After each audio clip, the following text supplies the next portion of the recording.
So this is my chance to consult a room full of people who are expert in things I would love to be expert in. As Swan was saying, I'm an anthropologist, so my beat is culture. My method is qualitative or ethnographic. And what I'm beginning to understand is that if I want to understand culture, I need to undergo what Swan was calling this quantitative conversion. Think of me crawling up the steps of the Church of Quantitative Analysis and begging for entry, begging for help. So that's where we are. This will give satisfaction to some people who endured me in other circumstances, claiming the position of virtue because I was an ethnographer and I had qualitative data. It was so cool, man. I understand now. I repent all of that. So this is a frank plea for help. And what I'm trying to do is solve a problem that I think we all share as a problem. If we were marketers, if we were analysts, we were researchers after World War II, the world looked like the way the ocean looks like from the beach in Waikiki. Big fat rollers moving into shore. And we got to choose these waves of change coming towards us. And we would figure out which of these was going to matter for the markets we cared about, and we were going to track it in, we were going to use it to our marketing advantage. The world got more complicated, and those beautiful big rollers began to, in this case, collapse in on themselves. The world signal began to disappear, noise began to rise, and it feels like the world looks a little bit more like this, right? It's a commotion, it's a perfect storm. We've got innovations coming at us from all directions. So that's what I think drives this need for a different approach to culture. Peter Schwartz, 20 years ago, he said, and I love this line, that organizations exist in a state of perpetual surprise. I think that's roughly correct, right? Everybody who lives in the C-suite is accustomed to waking up and going, what just happened to our business model? Where did that black swan come from? Where a disruption has visited us. So value is harder now to discover than ever it was before. Danger is harder to discover than it ever was before. And so that's my motive here is to see if you can use culture to solve this problem of a newly turbulent, dynamic world. This is a respondent of mine in the Midwest, and I recently sat across from her in her kitchen and listened to her tell me about a trend we've all heard about. This is, of course, the great fundament of the American breakfast. It's the way that Americans are supposed to start that meal and start the day and feed their children. And she now has reimagined what this is, and she says it's just a big glass of sugar.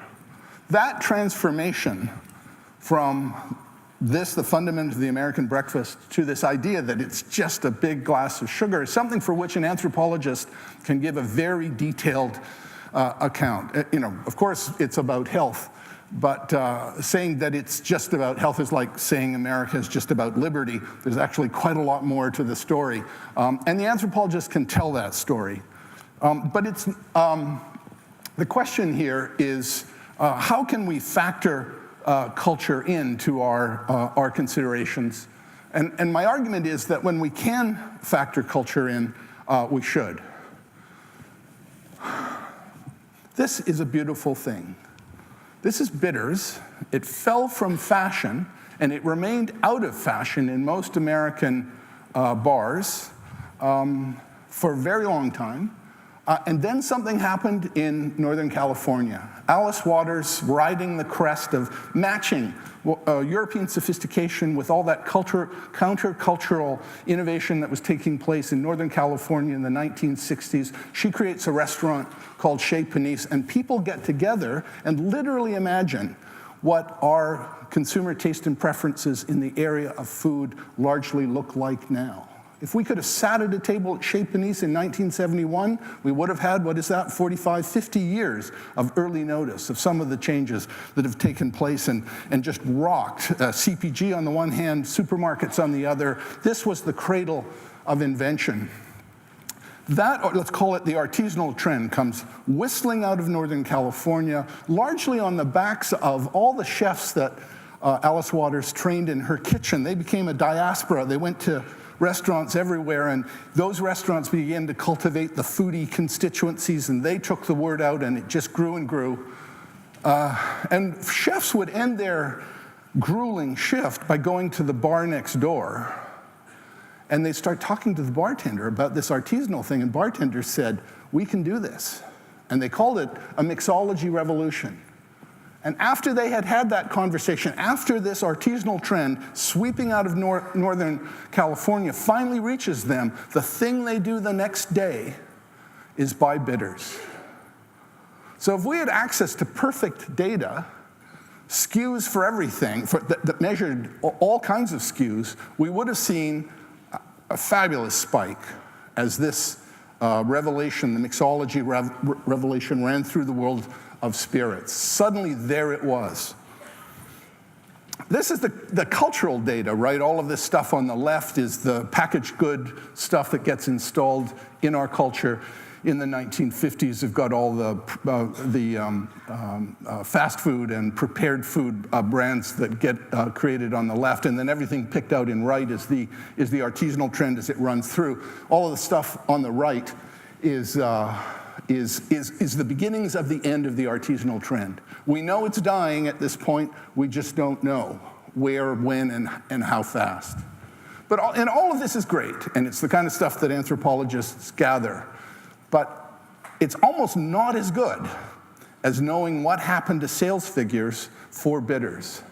These two bodies of data need one another to the extent that you can't really know what this spike in data. Data is spiking all the time, right? And most of it's noise. This is almost pure signal. So what we want is to combine the cultural and the quantitative. Let's do a deal. Next time you see a spike, if you have access to these numbers, send it to me, and I'll give you the cultural readout. We'll do a trade-ja, as they say. Okay, in a perfect world, we'd have an anthropological diagnostic for SKU data that would find those spikes and give somebody a chance to go yes or no. Yes, it's worth investigating, or no, this is just noise. Culture needs data, data needs culture. That's we need tripwire warnings. We know certain things are a perfect early warning indicator of trends to come. So we could be measuring, sometimes you can't know that it's bitters, but sometimes you can, and we should be monitoring it. My latest tripwire indicator is the spike in hard soda that happened very recently. And if you look at this, the rectangle with the circle in it, that's the growth for hard soda, which is just astronomical. And so I did the anthropological thing. I went to my local bartender and asked her, what the hell does this mean? And she said, it's the end of mixology. Which is fabulous, right? I could have spent the rest of my life locked in a room trying to figure out what a spike in hard soda might mean, and this would never have occurred to me, that it was the end of mixology. But her argument is this: people are sick and tired of these bartenders who are all grand and self-important, and you've gone through the experience, right, where you're just trying to get a drink, and so some bartender kind of pulls a status thing on you and insists that you honor the dignity of his station before you get a drink. She said, people are sick of that. And so hard soda is a fabulous kind of way of just getting around the bartender. So we have it, so somebody called Diageo, right? This is very interesting. If mixology is dying or transforming in any significant way, that will have fantastic implications for the industry. Social data was, we were promised glorious things from social, that all that Twitter data and Facebook and Instagram would make the world newly legible. It may have delivered for you, and if it has, I want to hear about it, but it hasn't delivered for me, and the reason it hasn't delivered for me is that it doesn't help me understand what's happening in culture. It should, but it hasn't. Politics, yes. We've done magical things with social data for politics, but again, it hasn't happened for culture. And I did a project a little while ago for the Ford Foundation on the missing middle of American politics. So clear. That Twitter data works brilliantly to show you exactly what this separation looks like. Culture can make social speak, and the reverse is also true, but we haven't brought them together again. Google Trends, this is kind of the happiest piece of the story, right? This is Hal Varian's influence at Google. He's the chief economist. I had a lively conversation with him in Boston, which he took me through the intricacies of Google Trends, and we can see the magical things it does. All of us, I think, saw this horrifying story in Adweek about 2 months ago, in which it became clear that CPG had just taken it in the shorts. Oops, that's maybe indelicate of me. Had just suffered a terrible loss of share. These stats say that there's been growth in the category, but almost everybody in the top 100 CPG brands has lost position, has lost altitude. We could have seen this coming a long time. Again, if we had been at that table in Chez Panisse in 1971, we could have seen this coming. I mean, I looked in on this trend every 4 or 5 years from the 70s through the 80s, and I kept betting against it. I kept thinking, no, please, this is going to be a minority enthusiasm. It will never go big. Mea culpa, I was wrong. Anyhow, the data here, the Google data can be great. From Google Books, this is what the trend looks like and we can see Chez Panisse here at the beginning of the upswing. This is sea salt. I remember the first time my wife brought sea salt into the house, I thought, really? Can it really matter to anyone that salt comes from the sea? And probably my guess is all salt comes from the sea, but never mind, it was part of her foodie view of the world. Goat cheese, this is a great story. The industrialization of food that took place after World War II drove goat cheese off the market. You couldn't buy it. Alice Waters needed it for her kitchen at Chez Panisse. And the only place she could get it was from hippies. Local hippies had goats. And the only reason they had goats was they were a great lifestyle accessory. If you had goats, you were like a real hippie, man. You were really in touch with what was going on. So kale, of course, is the other example here, but Google Trends, right? You can see what I'm doing here. I'm taking advantage of any data I have access to. I know everyone has real doubts about these trends data, but it's vastly better than nothing. Especially in this case, Kraft Foods introduced South Beach Diet in 2004, the fall of 2004, and the data is very clear on this point. Even from Google Trends could tell that was not a well-advised decision. I've been scraping data, just seeing what I can get from Amazon, eBay, and Etsy, and they tell us that yoga is doing quite nicely on Amazon and eBay and much less well on Etsy, which all by itself is very interesting. What's the difference between these 3 markets? But in any case, I'm trying to build this machine, and I'm calling it a big board, and this is one iteration of it. It shows you some of the things I'm tracking. Mixology is there, multiplicity, music, youth culture, yoga. Youth culture is dying.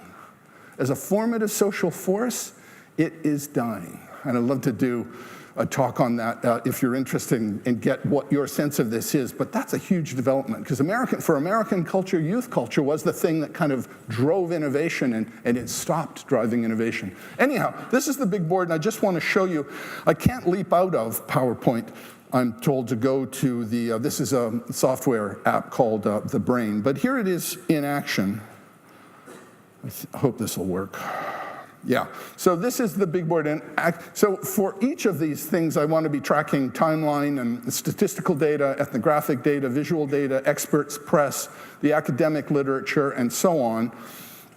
And the timeline will look a little bit like the one I just showed you for the artisanal movement.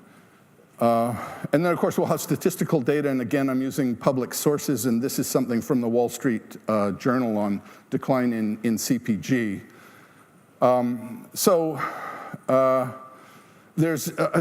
idea here is to make a kind of discipline, to make a kind of, right now, the qualitative stuff, in any case, as I'm sure you're aware, is fantastically impressionistic. And people change what they're thinking without ever acknowledging that they're changing what they're thinking. Sometimes I'll come across an email that I've written 2 years ago, and it's clear that I was thinking something then that I'm not thinking anymore. But there's no place in those intervening 2 years where I can say, this is when I changed my mind. That's what I'm hoping this will do, is force people to make predictions and then live with the consequences. When those predictions are wrong, they have to figure out what they did wrong and how the models can be improved. Will this be an algorithm? Maybe it will be. But probably it'll be something more like a guidance system for the brand and the organization. So just summing up, I think about corporations as ships of state. This is Unilever in London. This is the market cap. I mean, a gigantic organization, Coca-Cola just down the street somewhere, a gigantic P&G and Nestle's. It feels to me like their navigational equipment is impaired. And it's impaired because it's missing culture. This culture is not the only thing. It's not the best thing, but right now it's the missing thing. And part of the reason it's missing, mea culpa here, is that people like me have made it complicated and precious and worst of all, impressionistic. So that when a senior manager says, fine, that's what you think, where are the numbers? The best we can do is just trust us. It's like, yeah, right. I'm not trusting my career and my children's opportunity to go to college on your impression. Where's the data? And by data, they don't mean I did an ethnography in someone's kitchen. They mean, please, could I have some numbers? So, but not to have culture, I think, costs us something. So that's my argument, is please can we factor culture in? And my dream here is that someday we'll be able to look at American culture as if it were a weather map.